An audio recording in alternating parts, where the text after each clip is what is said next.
What's up guys, NepentheZ here and welcome back to another episode of The Road to Glory. Today guys, I've got a full live game for you all.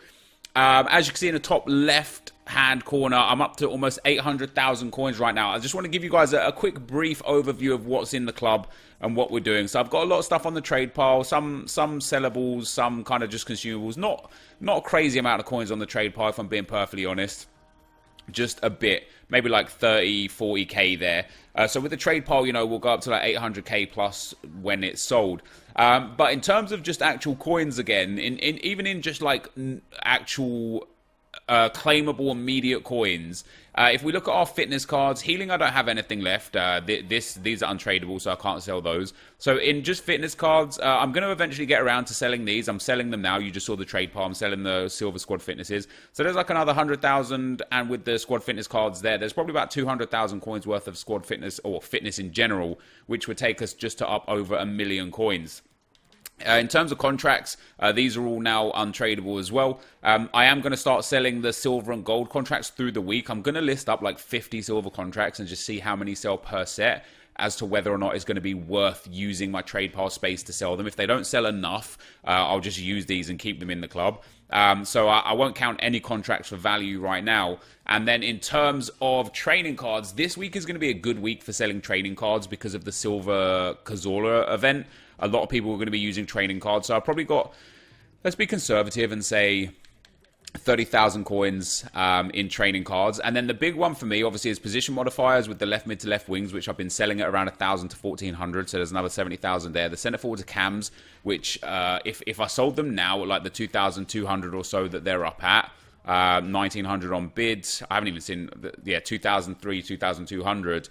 Even if I sold them at that price, we've got like a million coins or so, you know, maybe just under 1 million coins in centre forwards cam cards.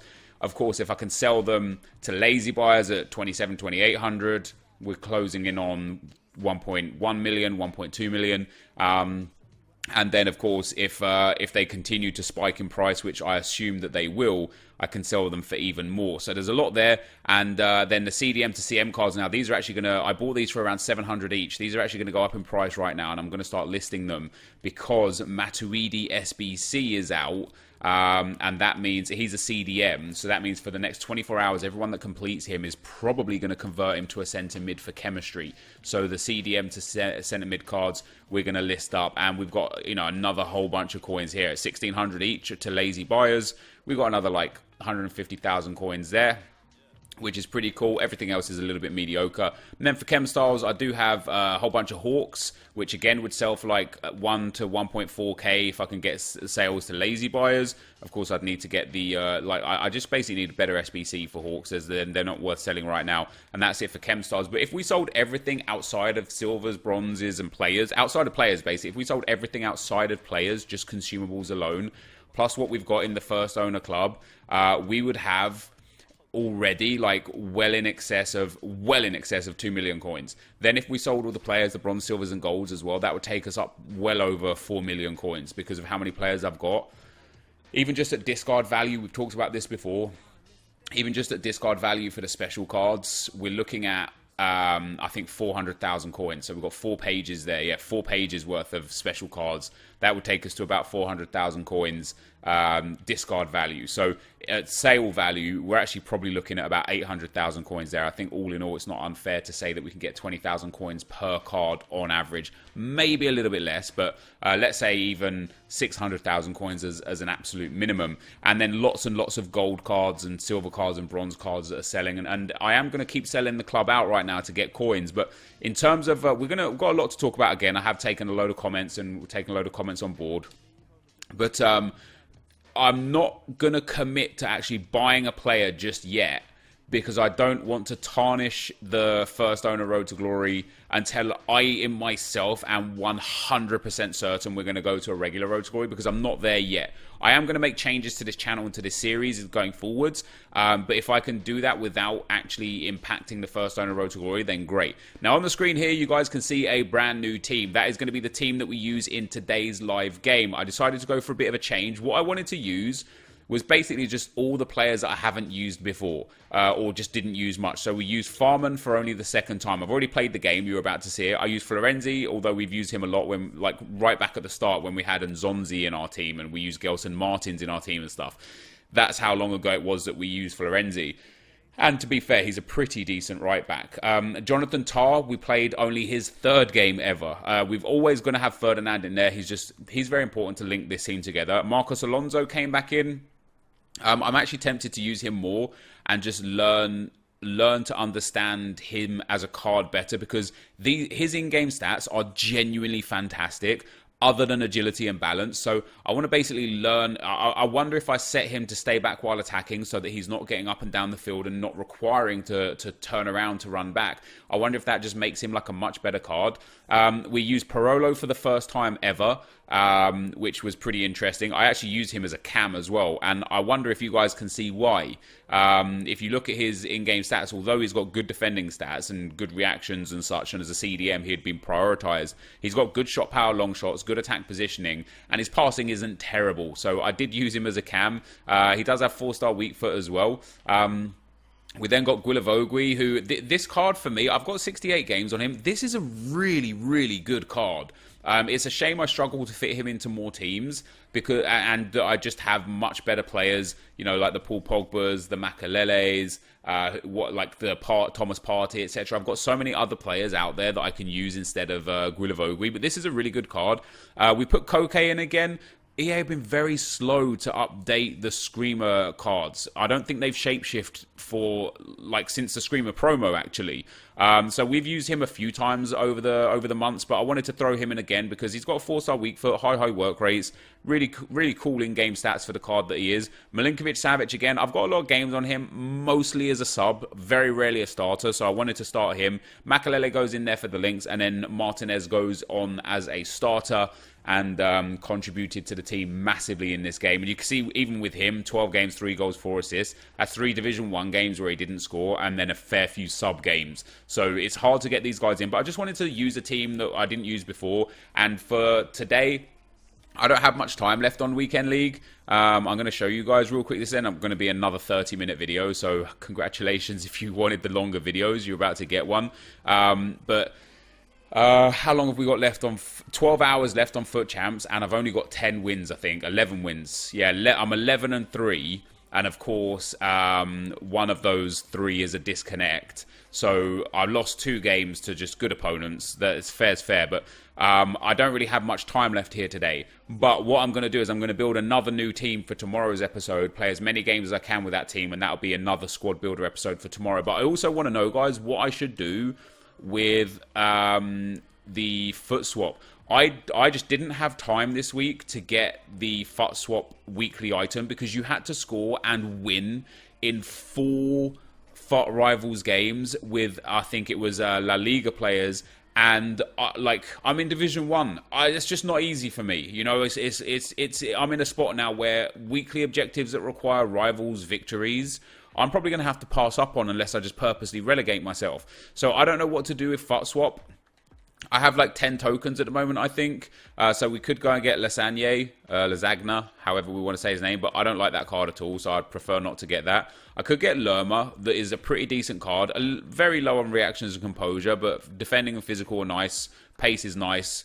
Passing is okay. Shot power is decent. Or we could take Kozawa, or we could just hope that I could get 12 tokens, which I think I can, but I would have to complete the squad battles and the weekly objective. I think I could get this. I don't know. Did I put them into Kozawa? No, let me go back. Did I put them into Lerma? Yeah, here we go. So these are the tokens that I have so far. What's that? 3, 6, 9. I think I have a 10th as well. So low to high here on the special. So I do have a 10th. So I have 10 tokens so far, which is good. In terms of the 100k packets, 12 tokens, I think there is a token available right now in squad battles. I would have to play up for it, of course. Yeah, so there's a token available here, which would be 11. Now, you only have to get silver 3 for that, so I could do that no problem before the time expires. We've got 5 hours to get that 2.5k points, which I'll be able to get in just 2 games. No dramas at all there. So I could go and get the 11th token there. The 12th token is going to be the tough one. As I say, I've already missed out on one. There is a token there. Score twice in 7 separate rivals wins to earn that one.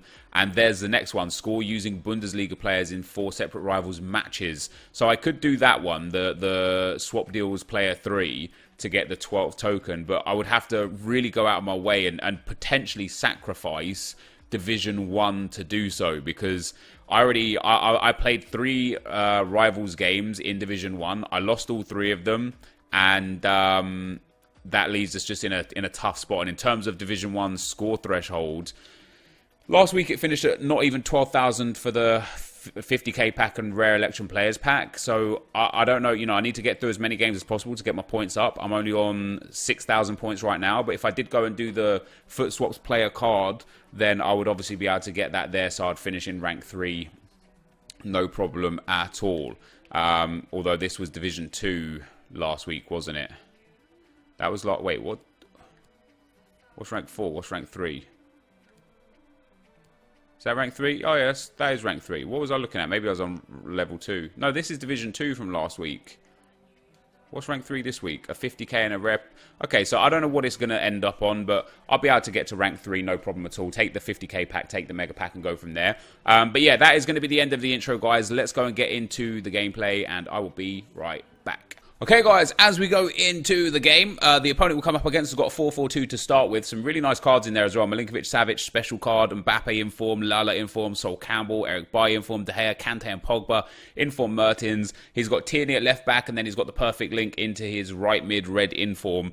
And this game, I was actually going to do like 3 or 4 games with this team, but this game was a game that had absolutely everything. And the reason why I want to show the full game here is because you can see real time the tactical changes I make, when I make them, and why I make them. So I want to leave that there for you guys. And then let's get into the comments. The first one is from Devon Johnson. Devon says, it's a competitive game, which means there's always going to be a meta and repetitive teams. And I was going to answer that question, but there was a lot of responses to that question. And the first response pretty much sums up perfectly well my opinion on what you've said there, Devon. And that is from Jay Liddell. And he says, it shouldn't be a competitive game. It should have competitive modes. There should be modes where casuals can play or people who want to try out cards can play without being punished. And I agree with that wholeheartedly. If you look at what we have in FIFA Ultimate Team, and let's be completely objective, okay? You have FUT Champions, which is a competitive game mode. You have FUT Rivals, which is a competitive game mode. You have Squad Battles, which can be a casual or competitive mode, but is offline. So if you want it to be competitive, you can play to top 100. If you want it to be casual, you could just play to a ranking that suits you for your time versus the rewards you get, which in my personal opinion and in general, I don't think is good value for time.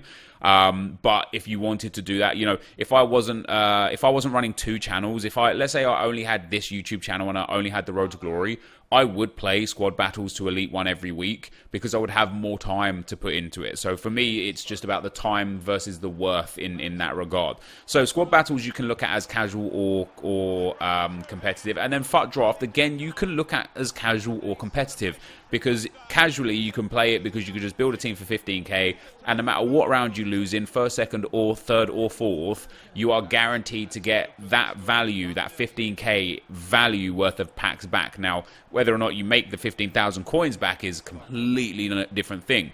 But you could play it competitively, and if you're a good enough player to get to the final or semi-final every time, you can play it so competitively to the point where you're actually trying to grind and make coins from it long term. Or you can play it casually to try out new informs when they come out. Like right now, the new Road to the Final players, they're out. Who have we got? Van Dijk, James Rodriguez, Douglas Costa, Cavani, Suarez. You might never ever have the opportunity to play with these cards outside of draft. So a lot of casuals might be, hey man, I'd love to play with that Suarez card. Let me go and build a draft just so that I get the taste of what he's like. So that mode also can be casual, competitive, and I think that is a blessing and a curse in many regards. It's such a good thing because you can play it casually, but because it is a competitive nature, it takes you to a point where when you come up against someone who's playing it competitively versus someone who's playing it casually, it's just not fun again. And then you have online singles, which I think it's fair to say is the only full casual mode in FIFA 19 Ultimate Team, and it is just terrible. And we're going to get to this more deeply in a second, but EA are an all or nothing company. There's no middle ground with them, and I think that's one of the biggest problems. And online singles is exactly that. Like, you don't even get good coin return for online singles. You make like 300 to 400 coins for playing a game. So with how expensive consumables are, fitness, not chemstars, you don't need that, but fitness and injury cards, with how expensive they are this year, you can't realistically play singles matches and have fun, because you're going to be at a constant coin loss for actually playing the game. Unless, of course, you have two teams, which you can rotate, and then you can effectively play it casually. But in online singles, as I said, it's so bad in terms of play, like the player base, that you will just come up against people that are just trolling or terrible, or you won't even come up against people. Like, it's hard to find games. You'll come up against 3-bar connections. Like, it's just the other end of the spectrum. So yeah, I think I agree with Jay on this one. Like, what we need, and in my opinion, I think the daily knockout tournament captured this perfectly. I think we need a casual mode that offers rewards, but not rewards to the point where it's going to make everybody and their dog try the hardest in the world. But also, what they should continue doing, like they did with the DKT, is once you've won it, you are locked out of it. And so when all of the hardcore players win it, they can't go back in. So what will happen is all of the best players will go and win it. They'll go and win it, and it will leave more and more a casual pool of players that are able to play in this tournament for the reward at a casual pace. Or it will allow other players, content creators, or people that just want to try out new teams, the opportunity to actually go and try those teams without thinking, oh God, if I lose here, that's gold out the window, or oh God, if I lose here, I'm relegated into Division 4. You could play it and be like, it doesn't matter if I lose here, because I'll just try again. And instead of having what the DKT had, where it had a limited number of tries, you should essentially have unlimited number of tries, but put the tournaments on a timer. So again, in terms of objectives, I said this to AA the other night, everything on FIFA this year has been on a timer. The only thing that hasn't been on a timer has been League SBCs, but Icon SBCs are now on a timer. Flashback cards are on a timer, whereas previously in FIFA 17, I believe it was, the end of the era cards, once they were released, they were there forever. The Icon SBCs are on a timer. In previous years, once they were released, they were there forever. Like, EA are putting everything on a timer, and for objectives, the weekly objectives, they're also putting them on a timer. You get 1 week to go for that NepentheZ card, or you're never going to get a chance to get that NepentheZ card again. And I think this is wrong. What I think they should do is they keep your daily objectives tab, keep your weekly objectives tab, but give us an objectives tab. Give us an objectives tab where it just randomly gets updated and you have unlimited time to complete these objectives. So put the NepentheZ SBC, the NepentheZ card in the objectives tab, and the objective is to win 10 games with an MLS team in the tournament mode, and you will unlock this. And then you could do a new card could get entered in every week that requires a squad specifically built to earn that card. And you could even have it so that every, like in a month's time, they could give a Wayne Rooney special card, and they could, or a Zlatan Ibrahimovic special card, and now you've got a reason to use that MLS card. Or alternatively, they could have an objective, a monthly objective. We've got daily, we've got weekly, a monthly objective, or not a monthly objective, but a new objective added per month that is for a really good upgrade of a card that doesn't have a timer on it, so you'll eventually get up to 12 of them by the end of the game. And to complete the objective, you have to play with a team full of objective-based cards. So, for example, month 1 would be, to complete this objective, you have to play with a team that has 3 objective-based cards in there. So you'll have to complete 3 of the other objectives first to get the 3 cards, to then put them into a team to be able to complete a better card. And it adds a casual, leisurely ability to play towards things, rather than I have to do this now or I miss out. So I'm going to just do everything I can to get out of my way to ruin my opponent's fun and just get what I need. And that's why people go into the Martinez SBC, sorry, the Martinez objective and the Cazorla objective with stat cards on their teams, because it's like, hey, if I can't, if we've got a time limit to do this, I just need to get this done as fast as possible. Whereas how cool would it be if there were multiple objectives and you go into a game and you're lining up with your MLS team and then you come up against a guy with his Liga NOS team because he's trying to do the Liga NOS objective and you're like, hey, yo, sick, like one of us is going to come out on top here. Like, so I just think that would be a really good addition to FIFA. I don't think the putting a time limit on everything, I don't think that there should be no time limits on anything. I just don't think there should be a time limit on everything. It's just too intense. It's just too much. And it's that whole fear of missing out. And sadly, I think that is EA's game. I think that's what they want. They want people to be so scared of missing out on things that they have to log themselves in every day to force themselves to play the game, because then they have a potential of turning that viewer, that player, that consumer into somebody who spends money on FIFA points. And as a business, that is the end goal for EA. Not for everyone that works at EA or anything like that, but for EA themselves, Red Electronic Arts, that's the end goal. So, I don't know if we'll ever get anything like that, but right now I think this game is just too competitive and there's no casual fun mode and there's nothing to play for casually. Even foot swaps, man. Foot swaps. I bashed foot swaps at the start of the game this year and at the end of the game last year. And people gave me a lot of abuse and a lot of hate towards me for being like, I don't think the cards are good enough to fit in people's teams. And people say, but for the casual players, this is great. Listen, if you're a casual player, you can't get these best cards. You cannot get that Gamero card if you're a casual player. I couldn't even get that Gamero card because I run out of time to try and get the Rivals objective. The difficulty they're putting on getting these cards is obscene. Winning 7 games in Rivals and scoring 2 goals to get 1 of 14 foot swap cards is absurd. Foot swaps is supposed to be about play, earn, trade. They're not giving play, earn, trade. They're giving, you've got to do extreme objectives to earn and then trade. And sometimes you actually pay more. Let's say you put a price on Lasagna's card, right? That would be a discard in for maybe 13, 14k. If you completed the SBCs that were required to get the foot swap cards and then turned that in to get that Lasagna card, you would have been better off not doing those SBCs, not getting him, and then just going and buying a different striker that is of very similar stats, because you have to spend coins to get the SBC cards. Like the foot swap promo, generally speaking, is a farce. It's like they're masking this whole thing around, you can be casual and still earn these awesome things, but when you actually look into what it takes and what it requires to get these things, it's not for casuals at all. And once again, it is designed to force people onto the game on a daily basis so that they spend their time, so that they ultimately and eventually spend their money. Because otherwise, it's like, what's the point?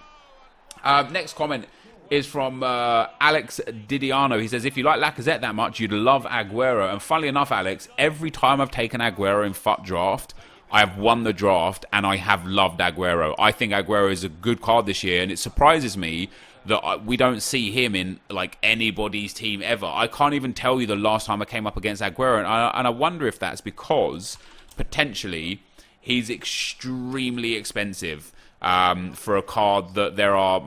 Yes, like he's even right now at this stage in the game, he's still 200,000 coins. Now, don't get me wrong, it is a spectacular card, but for 200,000 coins, there's just so much more that you could do. Like, how much is Mbappe right now? I wonder if Mbappe is under the 200 coin mark, 200k coin mark. So, Mbappe's like 300 on Xbox, 370 on PlayStation. So Mbappe's still expensive, but you see my point. Like, as good as Aguero probably would be, I think you'd be better served taking 200,000 coins, going and buying a good striker, and then going from there. KC says, the argument to have higher-end players available this early would kill the game quicker.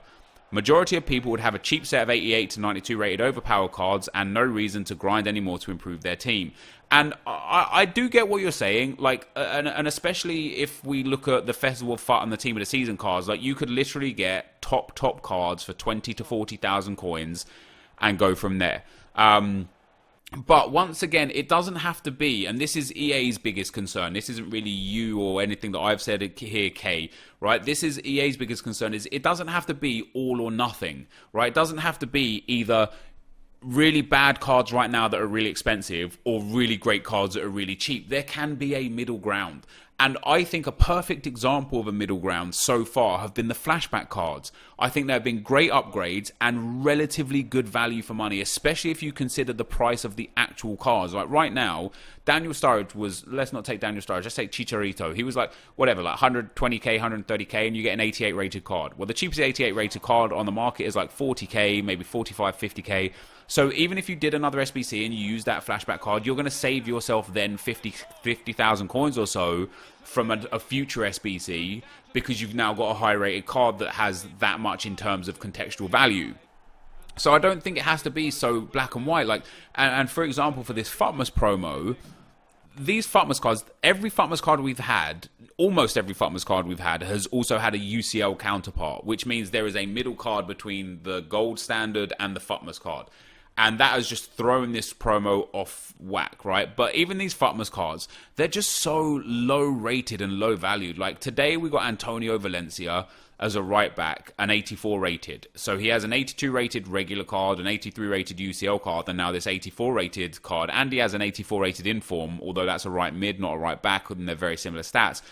What would the harm have been in making the requirements still the same, so still making it about 100,000 coins, but making the Valencia card an 88 rated card? We've already got great right backs. We've got Juanfran, we've got Zanetti, we've got second inform Lala, we've got Kyle Walkers. Like, there's already so many great right backs. The Florenzi UCL live item, for example, is a great right back card.